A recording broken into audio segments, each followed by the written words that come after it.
Hello everyone, history की series के next chapter में आप सभी का स्वागत है। आज के इस लेक्चर में हम पढ़ेंगे आपके बुद्धिज्म के बारे में। लास्ट क्लास में हम लोगों ने महाजनपद और राइज ऑफ मगध को आपका पढ़ा था और इसके साथ हमने ये भी पढ़ा था कि किस तरह इस पीरियड में आपका 6th सेंचुरी का जो आपका पीरियड है, इस पीरियड में हमें बहुत सारे रिलीजियस एवोल्यूशन देखने को भी मिलते हैं। एक जो ब्राह्मणिज्म है उसके खिलाफ एक रिजेंटमेंट आपका पैदा होता है कॉमन फोक के बीच में। रिजेंटमेंट काफी टाइप का था, इकोनॉमिक भी था, इंटेलेक्चुअल भी था और आपका सोशल भी था, जिसकी वजह से हम ये देखते हैं कि इस पीरियड में बहुत सारे नए धर्मों का उदय होता है, जिसमें बुद्धिज्म भी आपका एक है। ठीक है। सो अगर हम बुद्धिज्म की बात करें तो बुद्धिज्म का जो राइज आपका हुआ उसके कारण आपका जो ब्राह्मणिज्म का रिचुअलिज्म था, ब्राह्मणिज्म में रिचुअल्स वगैरह आपके बहुत सारे थे, आडंबर वगैरह बहुत सारे थे, आपके कर्म कांड बहुत ज्यादा हो, जिसकी वजह से लोग एक सिंपल वे ऑफ लिविंग की तरफ आपका जाना चाहते थे। इस तरह जो ब्राह्मणिज्म की जो और भी थ्योरीज थी उससे भी बहुत लोग एग्री नहीं कर सकते थे। जैसे आप देखें कि जो ब्राह्मणिज्म की थ्योरी है या हिंदुज्म की जो थ्योरी है उसमें भगवान बहुत ही मेहनत के बाद बड़ी मुश्किल से मिलते हैं, यानी कि मोक्ष को पाने का टफ मार्ग आपका बताया गया है कि एक पैर पे खड़े होकर तपस्या करो, भूखे पेट रहो, कई साल तक कुछ मत खाओ, तब क्या मिलते हैं, आपके भगवान मिलते हैं। जबकि बुद्धिज्म और जैनिज्म ने इजी वे या 8 फोल्ड मार्ग, जैसे इसको हम अष्टांगिक मार्ग कहते हैं बुद्धिज्म में, वो बताया कि आप सामान्य जीवन जीकर भी मोक्ष की प्राप्ति कर सकते हैं। मोक्ष के जो कॉन्सेप्ट है उसके डिफरेंट डेफिनेशंस निकल कर आई। हिंदुज्म में विदाउट डेथ के मोक्ष की प्राप्ति नहीं हो सकती, जबकि जैनिज्म और बुद्धिज्म में आप मोक्ष का मतलब है अटेनमेंट ऑफ नॉलेज, ज्ञान की प्राप्ति, और वो व्यक्ति जीवित रहकर भी आपका कर सकता है। तो साल्वेशन के डिफरेंट थ्योरीज पैदा हुई बुद्धिज्म और जैनिज्म में। जो इंटेलेक्चुअल्स थे इस समय सोसाइटी के, उनको जो ज्यादा थ्योरी ज्यादा अच्छी आपकी लगती थी वो उसी तरफ आपका चलते जाते थे। ठीक है। तो हम ये देखते हैं कि काफी बड़े पैमाने पर क्या हुआ, आपके चेंजेस हुए, लोगों ने आपके ब्राह्मणिज्म को छोड़ बुद्धिज्म जैनिज्म आपका अडॉप्ट करना शुरू किया। एक और रीजन ये भी था कि जो ब्राह्मणिज्म था उसमें बहुत ज्यादा रिचुअल्स वगैरह होने लगे थे और हर कोई व्यक्ति इन रिचुअल्स को परफॉर्म नहीं कर सकता था, क्योंकि इसमें काफी ज्यादा खर्च वगैरह आपका आता था। तो ऐसी कंडीशन में भी जो लोग इकोनॉमिकली इतने साउंड नहीं थे कि वो ब्राह्मणिज्म के रिचुअल्स वगैरह को कर सकें, उन लोगों ने भी जैनिज्म बुद्धिज्म को आपका चुना है। इसके साथ साथ ब्राह्मणिज्म में रिजिड कास्ट सिस्टम को सपोर्ट किया जाता था और बहुत सारे आपके जो लोग थे वो कास्टिज्म के इस प्रैक्टिस से आपके परेशान हो चुके थे। तो वो एक ऐसा रीजन चाहते थे जहां पर उनको इक्वालिटी, सोशल इक्वालिटी आपका मिले। तो सोशल इक्वालिटी को लेकर भी लोगों ने बुद्धिज्म को या जैनिज्म को अडॉप्ट करना स्टार्ट किया था, जिसमें इस तरह का कोई भी कास्टिज्म एग्जिस्ट नहीं करता था। ठीक है। बुद्धिज्म की शुरुआत हुई आपके महात्मा बुद्ध से। महात्मा बुद्ध जो थे, जिनका बचपन का नाम सिद्धार्थ था, 6th सेंचुरी के आसपास बुद्धिज्म की शुरुआत हुई। इनका जन्म भी 6ठी शताब्दी में आपका हुआ था। इनका जो जन्म स्थान था लुम्बिनी में था। मॉडर्न डे आपका नेपाल था। वर्तमान में ये शाक्य क्लैन से आपके आते थे। कपिल वस्तु इनका राज्य था। इनके पिता शुद्धोधन थे। इनकी माता जो थी वो महामाया थी। ठीक है। इन्होंने 29 साल की एज में अपना घर छोड़ दिया था। ठीक है। Witnessing human suffering, old age, disease और डेथ। देखो, ये कहा जाता था कि जब इनका बर्थ आपका हुआ था तो जो इनके जो राज पुरोहित थे, वैसे उनके पिता ने 7 ब्राह्मणों को बुलाया था। ये कहानी है, क्योंकि जब इनका बर्थ आपका हुआ तो बहुत ज्यादा तूफान आंधी आपका चला था। तो राजा शुद्धोधन जो चिंतित हो गए। उन्होंने बोला कि महाराज, बेटे का जन्म हुआ है, उसके साथ ही इतनी सारी घटनाएं घटित हो रही हैं। तो अलग अलग जो लोग थे उन्होंने अलग भविष्यवाणी की। किसी ने बोला कि बहुत बड़ा राजा बनेगा, किसी ने बोला ये बहुत बड़ा संत आपका बनेगा।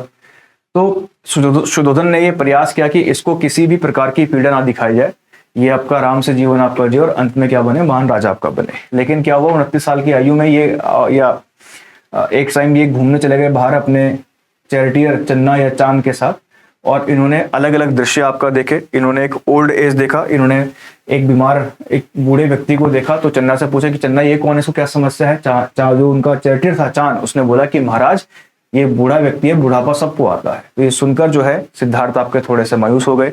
उसके बाद उन्होंने देखा कि एक बीमारी जो कोढ़ी है, जो एक आपका व्यक्ति है जिसको जो बीमार है और वो बहुत दुख में है। तो उन्होंने फिर से सिद्धार्थ ने फिर से चन्ना से पूछा कि बताओ चांद, ये व्यक्ति कौन है। तो चांद ने कहा, महाराज, ये एक बीमार व्यक्ति है और इसको रोग से दुख है। रोग सबको हो सकता है। इस बात से भी सिद्धार्थ मायूस आपके हो गए। आगे जाकर देखा तो एक समूह, लोगों का समूह उन्होंने देखा जो एक मृत व्यक्ति के साइड में खड़े होकर आपका रो रहे थे। तो सिद्धार्थ ने फिर से अपने चैरिटर से पूछा चांद से कि चांद यहाँ क्या हो रहा है। तो चांद ने बोला महाराज ये व्यक्ति है और ये इसके रिश्तेदार हैं जो इसके जाने से दुखी हैं, एक दिन मृत्यु सबको आती है। सो इन सब चीजों को सुनकर जो आपके सिद्धार्थ थे वो काफी मायूस आपके हुए। उसके बाद उन्होंने एक रमता जोगी को देखा जो हंसते गाते नाचते भगवान का भजन कर रहा था। तो चांद से पूछा कि चांद ये कौन है। तो चांद ने बोला कि ये रमता जोगी है, इनको जीवन से कोई लेना देना नहीं है, ये अपने भगवान का भजन कीर्तन करते हुए खुश रहते हैं। काफी प्रभावित हुए सिद्धार्थ उनसे और 29 साल की आयु में उन्होंने जब इतने सारे चीजों को आपका देखा तो अपना घर का आपका त्याग कर दिया। उसके बाद इनको इनलाइटनमेंट आपका हुआ। 35 साल की उम्र में इनको क्या मिला, आपका ज्ञान की प्राप्ति हुई पीपल के पेड़ के नीचे बोध गया में। ठीक है, अलार कलाम और रुद्रक रामपुत्र जो थे इनके गुरु थे। ठीक है, जो बुद्धा था उसका मतलब होता है द एनलाइटेंड वन होता है बुद्धा का मतलब। पहला जो उपदेश दिया उन्होंने सारनाथ में दिया, जिसको धर्म चक्र प्रवर्तन के नाम से जाना जाता है। इनकी जो डेथ हुई वो कुशीनगर में हुई थी 80 साल की आयु में, जिसको महापरिनिर्वाण आपका कहा जाता है। ठीक है, जहां तक हम डेथ की बात करें तो जो बिंबिसार था,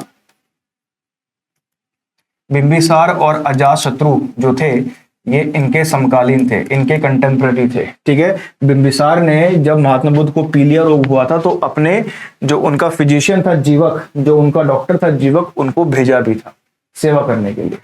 जहां तक हम बौद्ध धर्म की टीचिंग्स की बात करें तो 4 आर्य सत्य बौद्ध धर्म के जो त्रिरत्न, पहले हम उसकी बात कर लें, त्रिरत्न ऑफ बुद्धिज्म।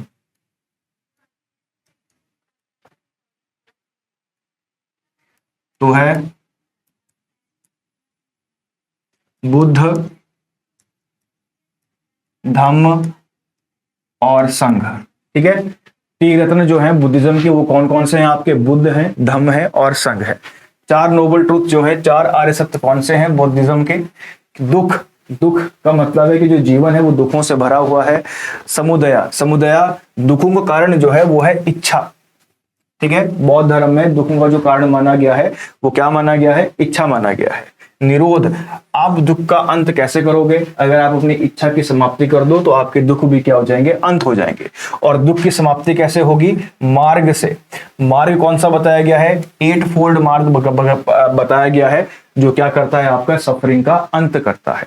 ठीक है, तो दुख है, दुख का कारण इच्छा है, इच्छा का अंत किया जा सकता है। कैसे अंत किया जा सकता है, अष्टांगिक मार्ग को फॉलो करके।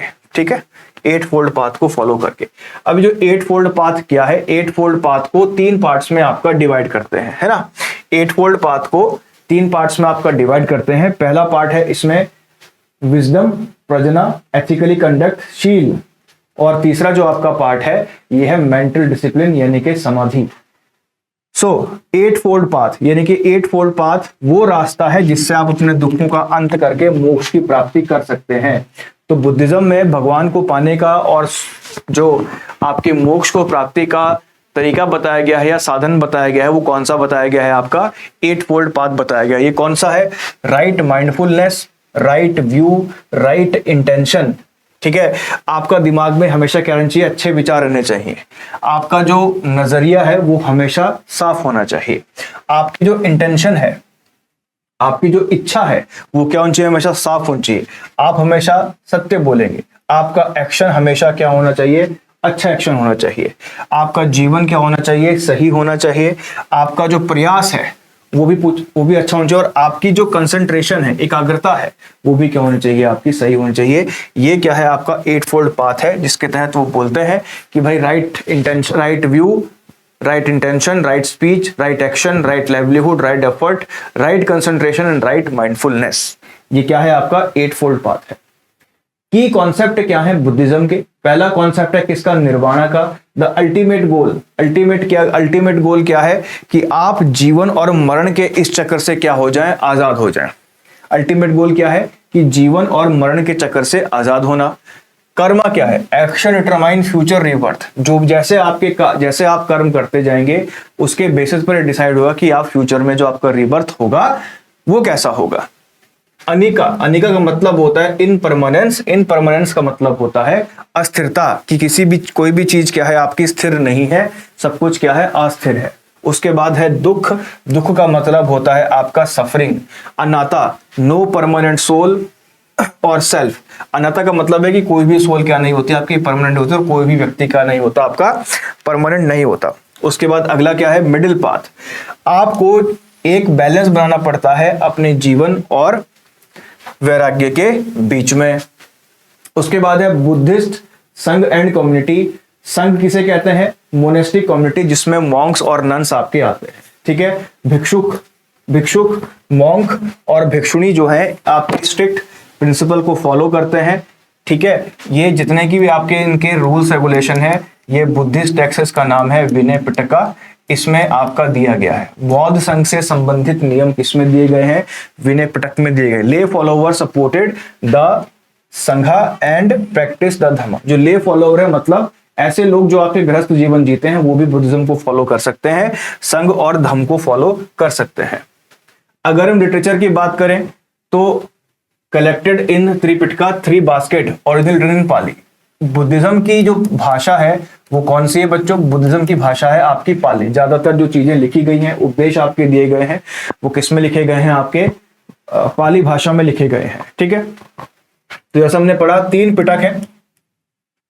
विनय पिटक में क्या है बच्चों, rules for Monks and nuns, ठीक है। जो आपके भिक्षुणियां हैं उनके जो नियम लिखे गए हैं वो किसमें लिखे गए हैं, आपके विनय पिटक में। सूत पिटक में लिखा गया है डिस्कोर्स ऑफ बुद्धा। अभिधम पिटक में लिखा गया है philosophical and psychological teachings of Buddha को आपका स्थान आपका दिया गया है। इसके साथ साथ जातक कथाएं हैं। जातक कथाएं में जो महात्मा बुद्ध के पुनर्जन्म है उसकी कथाएं हैं, ठीक है। धम्मपदा क्या है, वर्स ऑफ बुद्धा टीचिंग। इसमें बुद्धा के जो आपके टीचिंग्स हैं उनको वर्स में लिखा गया है, दोहों के रूप में आपका लिखा गया है, ठीक है। उसके बाद है सेक्ट्स ऑफ बुद्धा। तो पहला है आपका थेरवाद, हीनयान, ठीक है। अगर हम बुद्धिज्म की बात करें बच्चों,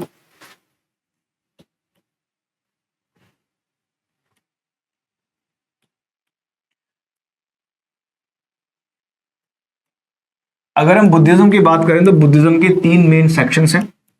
पहला है हीनयान,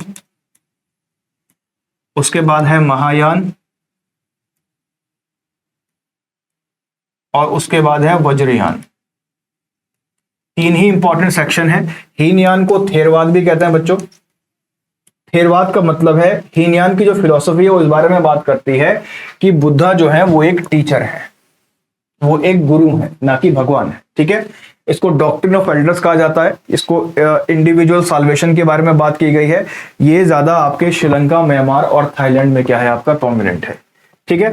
उसका जो दूसरा सेक्शन है ये होता है आपका महायान। महायान में महात्मा बुद्ध को भगवान की तरह पूजा किया है। बोधिसत्व की जो थ्योरी है, बोधिसत्व की जो थ्योरी है वो किसकी मानी जाती है, आपकी महायान की आपकी मानी जाती है। जो मूर्ति पूजन है वो भी किसमें आपका महायान में है। वज्रयान जो इनकी वो शाखा है जिसमें जादू टोना तंत्र मंत्र आपका चलता है। तिब्बत वगैरह जो आपकी रीजन है वहां पर क्या है, तिब्बत भूटान मंगोलिया में आपका वज्रयान शाखा या तांत्रिक बुद्धिज्म आपका चलता है। महायान की बात करें तो ये बुद्धा को डिवाइन बीइंग की तरह देखते हैं, बिलीव करते हैं बोधिसत्व में।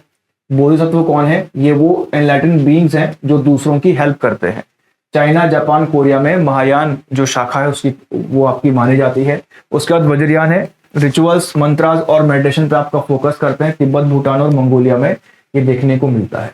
अगर हम स्प्रेड ऑफ बुद्धिज्म की बात करें तो आपको मालूम होगा कि अशोक के द्वारा बुद्धिज्म को आपका स्प्रेड किया गया था, ठीक है। श्रीलंका में आपका स्प्रेड हुआ था, सेंट्रल एशिया में, चाइना में, south east Asia, Japan, Tibet में, ठीक है। इसके साथ साथ जो आपके ट्रेड रूट्स थे उस समय के, उसके थ्रू भी बुद्धिज्म का आपका स्प्रेड हुआ, खासकर कहां पर, आपके एशिया में। बुद्धिस्ट साइट्स कौन कौन सी है, लुम्बिनी है जो बुद्धा का बर्थ प्लेस है, बोध गया एनलाइटमेंट साइट है।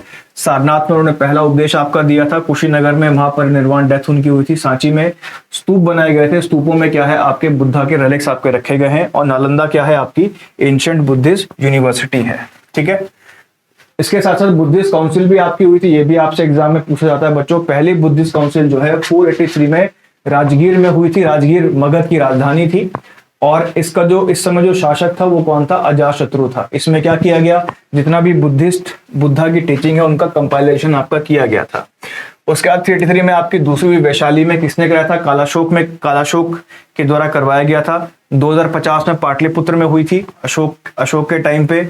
और चौथी जो बौद्ध संगति है वो कश्मीर में कनिष्क के टाइम पर हुई थी, जहां पर जो बौद्ध संघ है वो हीनयान और महायान में बट गया था, हीनयान महायान स्प्लिट हुआ था। पांचवी की भी बात की जाती है। पांचवी की बात जो है ये हुएनसांग के टाइम पे करवाई थी, किसने? आपके हर्षवर्धन ने। उस समय कौन था आपका? हर्षवर्धन, जिसको पांचवी बौद्ध संगति का नाम भी दिया जाता है। ठीक है, लेकिन जो चार हैं वो चार यही हैं।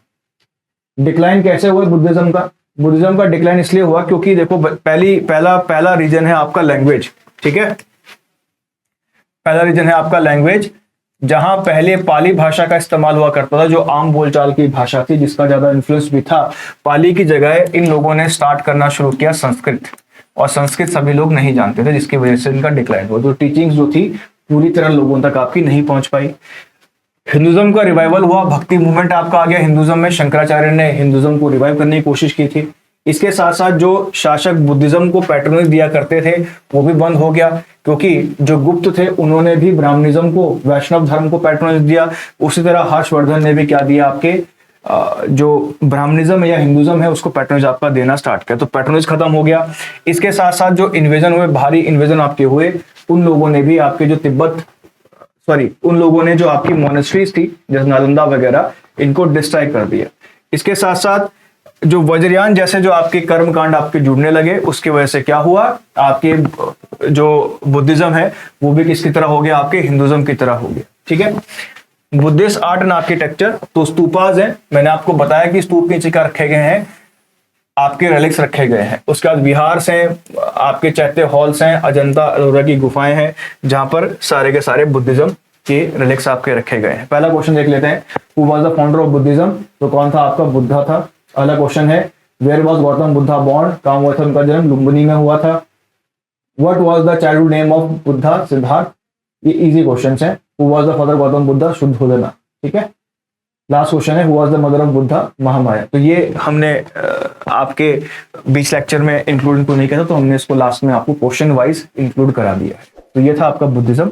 मिलते हैं आपसे नेक्स्ट क्लास में, तब तक के लिए जय हिंद।